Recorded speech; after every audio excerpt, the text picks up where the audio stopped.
Sabi nga nila, minsan, ang mga bagay na akala mong simpleng bukol lang sa araw mo, siya palang magpapatibok ng puso mo. Sa mundong puno ng ingay, minsan may tunog na iba. Hindi sipol, hindi busina, kundi tibok. Tibok ng pusong natamaan ng malambing ng ngiti. Ako nga pala si Randy. 25 taong gulang, isang simpleng graphic artist na laging late, laging gutom, at laging may baong kape sa thermos. Isang araw habang nagmamadali akong pumasok sa opisina, may nangyaring hindi ko inaasahan. Literal, na may bukol akong nakuha. Habang tumatakbo ako sa lobby, bumangga ako sa isang lalaking kasing tangkad ng poste, kasing tikas ng sundalo, at kasing lamig ng yelo sa unang tingin. Pagtingin ko sa kanya, napahawak ako sa noo ko. Aray ko, sorry, hindi ko sinasadya. Ang tigas kasi. Wika ko. At eto, natawa siya. Ako ba yung tinutukoy mo o yung pader na tinamaan mo? Napatingin ako ulit. At ayun na nga. Yung ngiti niya. Yung tipo ng ngiting kahit may bukol ka na, parang gusto mong ulitin para lang masilayan ulit. Simula noon, halos araw-araw ko na siyang nakikita sa pantry. Si Leoper pala, bagong empleyado. IT specialist, tahimik pero mabait. Ako naman yung maingay sa grupo. Pero ewan, parang sa kanya lang ako natatahimik. Lagi niyang dala yung mga paborito kong pagkain. Turon, banana Q, o minsan pandesal na may palamang cheese whiz. Isang araw habang sabay kaming kumakain, napansin kong may maliit din siyang bukol sa noo. Uy, ikaw rin may bukol ah. Nadapa ka rin ba? Tanong ko. Hindi. Nabangga ako sa pinto kahapon habang nagmamadali akong hanapin ka. At eto, napangiti ako. Ang tahimik niyang tao pero kapag nagsalita, parang slow motion sa puso ko. Simula noon, naging tambalan kami sa opisina. Kung nasan ako, nandun siya. Kung gutom ako, may pagkain siya. Kung nalulungkot ako, meron siyang punchline. At kahit di pa namin sinasabi, ramdam ko na may kakaiba. Parang hindi lang to simpleng pagkakaibigan. Parang may malaking bukol na tumubo sa pagitan naming dalawa. Hindi sa noo, kundi sa dibdib, sa gitna ng mga halakhak at kape. Minsan may mga sakit na kahit kaya mong gamitin, ayaw mong mawala. Kasi masarap maramdaman yung tipong bawat pagtingin mo sa kanya, sumasakit ang pisngi mo kakangiti. At kung bukol man yun, di sige, huwag na lang gamutin. Simula nung araw na nabangga ko si Leoper, parang naging parte na siya ng araw-araw ko. Pagpasok sa opisina, siya agad yung unang bumabati. Pagtanghali, sabay kaming kumakain. Pag-uwi, sabay din kami minsan. Kahit magkaiba ng direksyon. Sabi ko nga minsan sa kanya Uy, bakit mo ko laging sinusundan? At ito, ngumiti siya. Sabi niya, di kita sinusundan. Sinisiguro ko lang na ligtas ko makakauwi. Baka mabangga ka na naman At ewan ko ba, simple lang yung mga sinabi niya pero may kurot, may init. At sa tuwing titingin ako sa kanya, yung bukol sa dibdib ko, parang lumalaki pa lalo. Isang gabi, nagkayayaan kami magkainuman sa rooftop ng building. Yung simpleng kwentuhan lang habang malamig na yung simoy ng hangin at maraming ilaw ng city sa paligid. Randy, alam mo, tuwing kasama kita, parang laging magaan. Ay baka dahil lang sa alak yan. Hindi. Kahit tubig lang, ikaw pa rin yung dahilan. At ito sabay kaming natahimik. Yung katahimikan na hindi awkward, kundi komportabling may kahulugan. Bigla niyang nilapit yung kamay niya sa ulo ko. May bukol ka pa rin pala dito. Wika niya. O nga eh, di pa rin nawawala. Sagot ko naman. Huwag mong tanggalin. Yan kasi ang dahilan kung bakit tayo nagkakilala. Wika niya. At ito napatingin ako sa kanya. Tumingin siya pabalik. At sa pagitan ng hangin, ilaw at katahimikan, parang may kumurap na spark. Hindi na ako nakapagsalita. Kinuha ko lang yung bote ko. Ngumiti. Sabay sabi ng ganito. Kung bukol man to, sana wag na lang mawala. Kasi sa'yo yata nagsimula eh.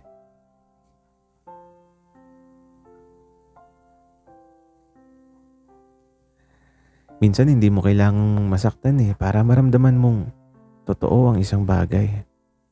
May mga damdaming hindi kailangang isigaw kasi kahit tahimik, ramdam mo agad na ganun yung nararamdaman ko kay Leopold. Yung tipong hindi mo alam kung kailan nagsimula, pero sigurado kang ayaw mo nang matapos. Lumipas ang mga araw. Parang may routine na kami ni Leopold. Sabay kape sa umaga, sabay lunch sa pantry, sabay uwian sa hapon. Sa bawat tawa niya, parang may rhythm. Sa bawat tingin niya, parang kanta na gusto kong ulit-ulitin. Minsan, nagko-coffee break kami, bigla siyang nagsalita. Alam mo Randy, dati gusto ko lang na makahanap ng tahimik na trabaho. Pero nung dumating ka, parang di na tahimik. Pero masaya. Wika niya. At ito ako, natawa. Sabi ko, kasi puro daldal ako eh. At ang sagot naman niya, hindi. Kasi ikaw, yung ingay na gusto kong marinig araw-araw. At ayun, napangiti ako ng sobra. At doon ko naramdaman, ibang klaseng bukol na to. Hindi na sa ulo, kundi sa dibdib. Isang araw may dinala siyang lunchbox. Binuksan niya sa harap ko. Naamoy ko agad. Adobong baboy. Uy, favorite ko yan ah. Gawa mo? Wika ko. Oo, sabi kasi ng nanay ko, kapag gusto mo raw ligawan ng tao, pakainin mo muna. Wika naman niya. At ang sagot ko, ha? So, ililigawan mo ako? At ito nakangiti lang siya. Sabi niya, depende. Pero gusto mo ba? Napatawa ako pero kinabahan. Sabay sabi ko, baka magkabukol na naman ang puso ko niyan. At ang sagot niya, di ako na lang ang gagamot. Mula noon mas naging malambing si Leopold. Minsan, hahawakan niya yung braso ko kapag naglalakad kami. O kaya isasabit niya yung bag ko sa balikat niya pag mabigat. Hindi kami nagmamadali pero pareho naming alam kung saan patungo. At habang naglalakad kami sa ilalim ng ilaw ng poste, sabi ko sa sarili ko, kung ito yung malaking bukol sa buhay ko, sana wag na siyang mawala. Sabi nga nila ang mga sikreto kahit gaano mo itago, kusa rin niyang lalabas kapag handa na yung puso mo. At minsan di mo kailangan na aminin sa iba. Kasi sa paraan ng tingin mo halata na. Yung mga simpleng damdamin na kahit di mo sabihin, naiintindihan na agad ng tadhana.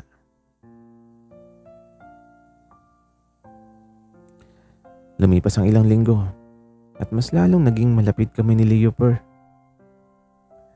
Hindi na lang sa opisina, pati weekend, magkasama na kami.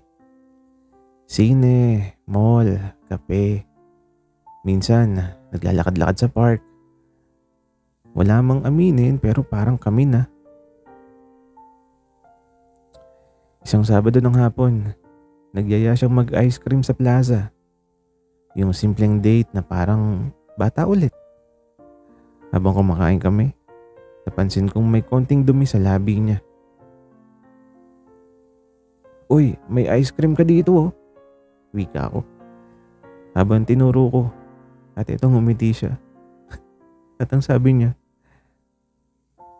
di tanggalin mo." Napatawa ako. Pero bago ko pa magawang punasan, siya na mismo ang yumuko. At dinilaan yung labi ko. Napatigil ako. Walang salita, walang ingay. Kundi langhap ng hangin at pintig ng dibdib. Leoper. Wika ko. At ang sabi niya, matagal ko nang gustong sabihin, Randy. Gusto kita. Hindi ko alam kung kailan nagsimula pero araw-araw kitang hinahanap. Yung bukol sa noo mo, naging dahilan para magkabukol din ako. Dito. Wika niya tapos ito, tinuro niya yung dibdib niya. Hindi ko na napigilan at napangiti ako habang umiiling. At ang sagot ko, ang corny mo. Pero gusto ko rin. At ayun na nga, walang fireworks, walang palakpakan. Pero sa simpleng yakap naming dalawa sa ilalim ng araw, ramdam ko, ito na yung tama. Mula noon, di na namin kailangang itago. Hindi namin kailangan ng grand announcement. Kasi sapat na yung paraan ng paghawak niya sa kamay ko. At yung ngiti kong di na maitago sa tuwing naririnig ko yung pangalan niya.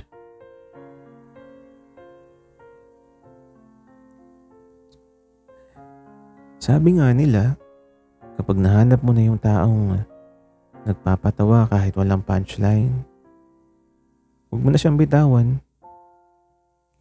Kasi bihira lang yung ganyang klase ng saya. Yung simple pero buo. Yung hindi mo kailangang ipilit kasi kusa na lang kayong nag-aangkop. Mula nung umamin kami sa isa't isa ni Leoper, parang biglang gumaan yung mundo. Wala nang mga tanong. Wala nang mga baka. At ang natira na lang, mga tawa, kwento, at kape sa umaga. Sa opisina, kami yung tandem na laging magkasabay mag-lunch. Laging nagkukulitan pero laging productive. Sabi nga ng mga officer namin "Uy, parang may glow kayo Tapos tatawa lang kami kasi totoo naman. Isang beses habang nagtatype ako, nilapitan ako ni Leoper. "Randy, may dala akong pasalubong." Sabi niya. Ano yan?" Tanong ko naman. Binuksan niya yung paper bag. May maliit na stop toy. Bukol Junior. Para pag di mo ako kasama, May kahawig ako sa mesa mo. Wika niya. Napatawa ako ng malakas. Pero sa totoo lang, ang lambing. Sabi ko nga, ay, ang swerte ko yata sa bukol na to. Sa bawat araw na magkasama kami, mas lalo kong nakikita kung gaano siya kabait, kasimple at totoo. Minsan tahimik lang siya pero sa bawat tingin niya, alam kong puno yun ng pagmamahal. Yung tipong hindi kailangan ng grand gesture. Kasi yung simpleng paghawak niya sa kamay ko, sapat na para maramdaman kong safe ako. Isang gabi habang nakahiga kami sa damuhan sa park, sabay naming tinitingnan yung mga bituin. Leoper, kung may isa kang hiling, ano yun? Tanong ko. Ang hiling ko na sana yung bukol natin hindi na mawala. Sagot naman niya. Grabe. Ang weird pero romantic. Wika ako.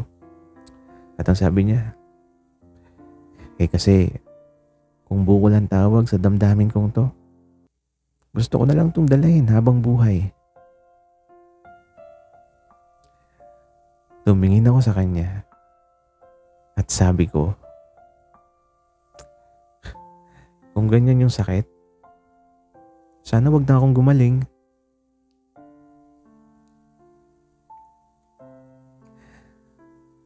Sabi nga nila, hindi lahat ng bukol ay masakit. Minsan yung bukol mo sa noo mo, magpapaalala lang kung gaano ka naging pabaya. Pero yung bukol sa puso, magpapaalala kung gaano ka naging masaya.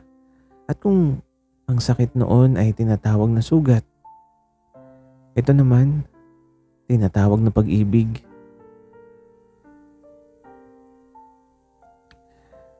Lumipas ang mga buwan at walang nagbago.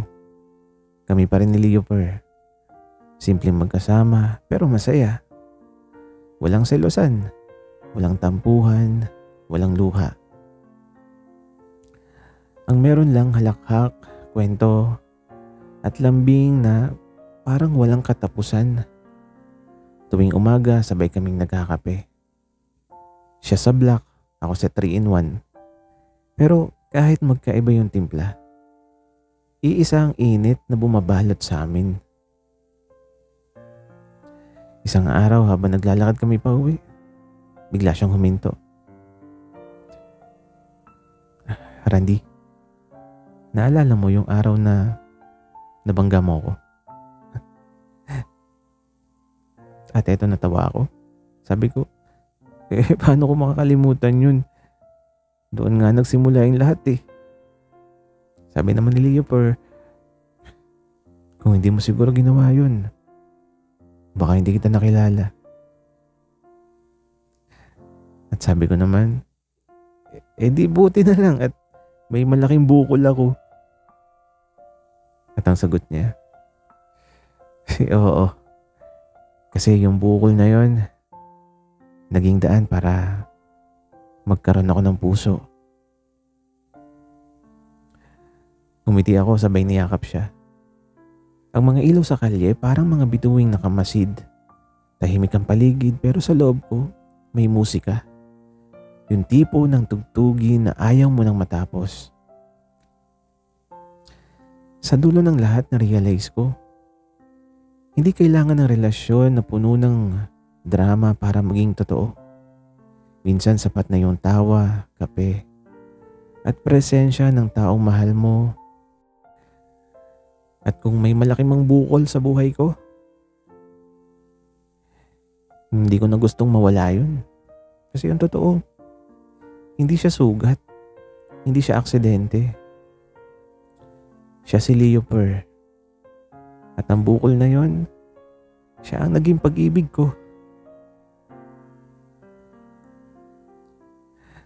May mga bukol sa buhay na akala mo sa gabal. Pero minsan, doon pala nagsisimula ang mga kwentong hindi mo inaasahan.